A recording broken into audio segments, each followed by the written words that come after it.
Hi everyone.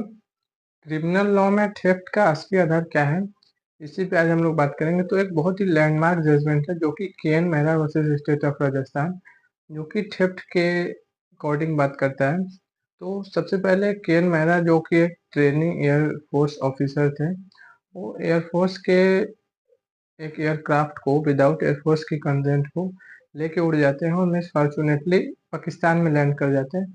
Pakistan में land करने के बाद उन्होंने पाकिस्तान में इंडियन एम्बेसी से कांटेक्ट करते हैं और कहते हैं कि हमें इंडिया वापस भेजा जाए।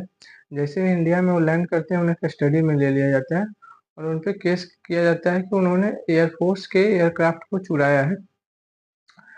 तो के.एन. मेहरा ने अपने डिफेंस में ये कहा कि हमारा मोटिव नहीं था एयरक्राफ्ट को चुराने के लिए, हमारा इंटेंशन ऐसा नहीं था। यदि हमारा ऐसा इंटेंशन होता तो हम इंडियन एम्बेसी से कांटेक्ट क्यों करते।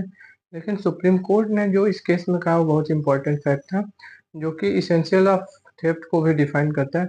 सुप्रीम कोर्ट ने कहा, eight the time of property dishonest intention यदि है आपको प्रॉपर्टी लेते समय, और भले ही आप प्रॉपर्टी टेम्परेरी नेचर के लिए लिए हो, भले ही परमानेंट नेचर के लिए नहीं चुराए हो, ले गए हो अपने साथ, दोनों यदि ये कंडीशन फुलफिल हो जाती है तो आप थेफ्ट के लिए लायबल है।